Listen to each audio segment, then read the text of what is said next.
nag-libre pa kasi gusto ko bumalik sa mentalidad ng marami mga Pilipino. Pag anniversary kasi isip nila mahaba. Gusto ko tapusin natin sa oras. Kaya say amen. Amen. Pero ipangako niyo sa akin sa bakal. Na habang nakatayo ang ating pastor, walang tatayo. Kasi lahat na may tumatayo, natin sa oras na tumatanan. Mahaba. Kaya kung ayaw niyo pakabain ng kanilang kita, huwag kayong tatayo. Usapan yan, ha?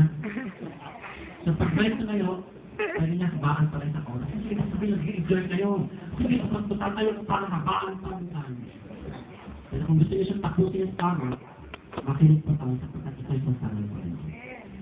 So, we are further ado in this night, introduce niyo our pastor from Nasugbo, Batangas, Pastor Lumayan Naton. Shall we all pray?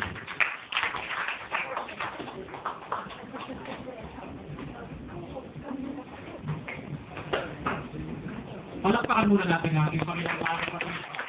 Hallelujah! Isang palakpak naman sa diwa kaysa nagawa natin kanina. Isang pagpupuri na mas bago kaysa nagawa natin kanina. Pagkaman natin na ano natin iniibig at pinagawa ng ating Panginoon. Samantalang lumilipas sa mga oras, ang Diyos ay higit na kaibig-ibig. Amen. Habang patuloy! Hallelujah! Hallelujah! Hallelujah! We love you, Jesus! We love you, Jesus! Amen, amen, amen, amen. Hallelujah, hallelujah. Makina namin Diyos, Panginoon, sa oras na ito. Kami po'y nagpapasalamat sa pagkakataon na kami po ay naidako mo sa daong ito, pang sa ganon. Minsan pa'y kayo aming itaas sa kaluwalhatiin sa aming pong mga buhay. Panginoon, kung wala ka, wala din po kami dito, Panginoon.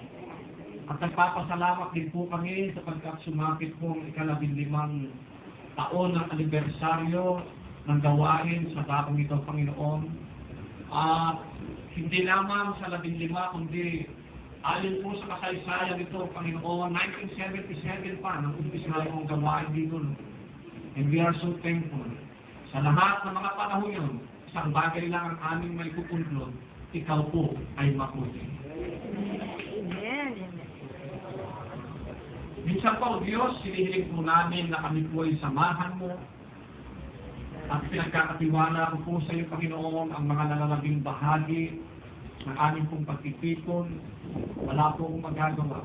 Ngunit Diyos, subok ko na ang nagawa mo sa buhay namin. Amen.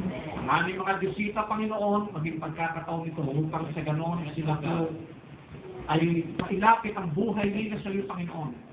At ang mga kapatira naman ay